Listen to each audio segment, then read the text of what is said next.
When we talk about basketball and we talk about drafts and we talk about like levels of players and ability of players, the situation is something that we very rarely bring up. A lot of the time, if a player comes in and plays really well, especially when they're not expected to be playing really well, they are a steal. When a player comes in and maybe doesn't quite live up to the expectations, they're a bust. We just look at it in arbitrary terms based on their production. But the situation of a player means so much, and especially for the type of player, because players getting brought into certain situations may struggle, whereas players that are getting brought into others may absolutely thrive. And in this video, we're going to be talking about Kate Martin. So I'm looking at this game right now. If you see me looking over this way, I'm currently watching the Indiana Fever versus Aces game. And it's a blowout right now. It is an absolute blowout. Like, Caitlin Clark struggling when it comes to turnovers, like 5 turnovers. But she does have 6 assists. I'm going to make another video talking about her after the game. And I actually do think that it's been a really, really nice game for her. Like, again, she's got her 7th assist as I'm watching right now. So she's had a really good game. And what she's been really good at able to do is like controlling the entire game. She's not scoring, but like the way the Fever are playing, they're playing at breakneck speed right now. And that will lead to wins. When they figure it all out, that's going to lead to wins. But when it comes to her former teammate, Kate Martin, she has 9 points and 6 boards and is +6 in 17 minutes. She wasn't expected to be drafted. She wasn't meant to be drafted. And everyone just thought of her as Caitlin Clark's teammate. And not even Caitlin Clark's best teammate the last 2 years. Because 2 years ago it was Cesano. Last year it was Stulke. But what Kate Martin is extremely good at is playing a role.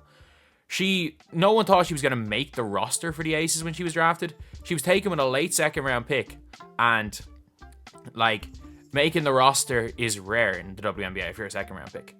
And especially when it wasn't like she was good in college, she was a starter, but it wasn't like she was a 25 point per game scorer and there were plenty of them. And I think if she's anywhere but Iowa, she probably doesn't even get considerations for being in a WNBA draft. But what she was in Iowa was an elite, and I mean elite 3rd option, an elite team player. She did all the little things. Really, really well, and that is translated to the WNBA. So if she got drafted by, for example, the Fever, she might not be playing that much. If she was drafted by the Sparks or the Mystics, where she'd be asked to do too much on the ball, she's probably not going to do very much. She's probably not going to be the greatest. And that's just the reality of it. Like, she got put into the best possible situation for her, and she is looking like the steal of the WNBA draft. Because what the problem with the Las Vegas Aces is they have so much of their salary put towards their big players. They have so many former high picks. They have so much of their salary at the top players, is that they really have to fill out the rest of their roster with young players, with rookies, with people on low contracts. And obviously a 2nd round rookie, Kate Martin, is that. But what Kate Martin gives you is, she gives you an ability, like, she doesn't do anything wrong on the floor. She shoots the ball well. She doesn't turn it over ever, and plays defense and rebounds. Simple basketball. Like, doing the little things well comes such a long way. And that's one thing people don't realize when it comes to basketball, is that sometimes people are box score watchers. They will take, for example, when she was drafted, a lot of people thought at the time she shouldn't have been drafted at all. A lot of people thought there was no point in that draft pick because, she only averaged X, Y, and Z in when she was playing for Iowa. And being like, Iowa was just Caitlin Clark. And it's like, well, that's really the reason why she should be drafted, is that they had such a superstar player in Caitlin Clark, and she wouldn't have had to change her game to fit with the Aces. The 3 things that she does well: play defense, rebound for a guard, and shoot the ball. And also works hard. She ran her ass off for Iowa. So those 4 things is exactly what the Las Vegas Aces need on the bench. They don't need someone who was the number 1 option in their college team. What they needed was somebody that will come in, play some minutes, do nothing wrong, and, well, get the ball to young AJ Wilson, Kelsey Plum, Like, they are stacked. Like, the 3 of those are all going to have more than 20 points. The 3 number 1 picks they got in a row are all going to score over 20 points tonight. And Kate Martin was there. Yeah, she was there, 4th top scorer.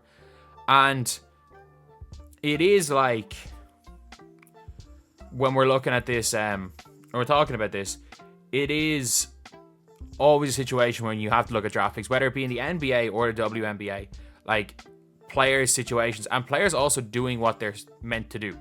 Like, a player coming in to a lottery team or the worst team in the NBA is supposed to be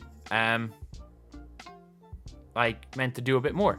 Like, if you're being drafted by the Pistons and all you do is not screw up, you're gonna look bad. But if you've been drafted by, I don't know, the Nuggets, or if you've been drafted by the Celtics or the Mavs, and you just do one thing really, really well, you're doing well.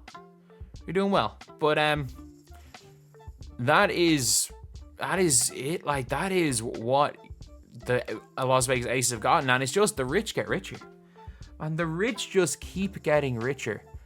Like, they're already the best team, and they have found one of the best They found someone that's going to be one of the best role players in this league for years to come.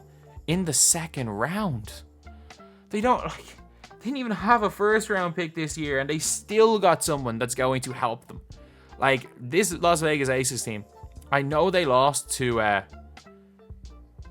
they lost to the Mercury, but the Mercury are doing well, and Copper is looking like an absolute superstar. Either way, it's a scary thing that this is what the Aces have managed to get. And also, fair play to Kate Martin, because she's somebody who's actually just able to do the same thing at every level, which is really impressive. Like, it's really impressive being able to do exactly what you did in college in the WNBA. Regardless of what that role is, it is very impressive, considering the talent gap, considering the player she's playing with.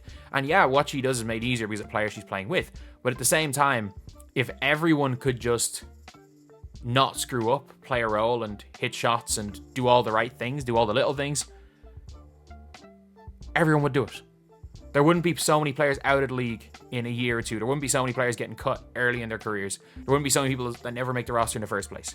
She's clearly doing something the coach wants, and it's very clear that, like, she's just doing really, really well. So anyway, yeah, that is the video. Honestly, today, you could argue she's had a better game than Caitlin Clark. I mean, Caitlin Clark has been double and triple teamed every time she touches the ball, but she has had a really, really nice game right here. Would have been great to have seen her on the Fever, but obviously it is what it is. And that's the video. Thank you guys for watching. Please like, comment, and subscribe.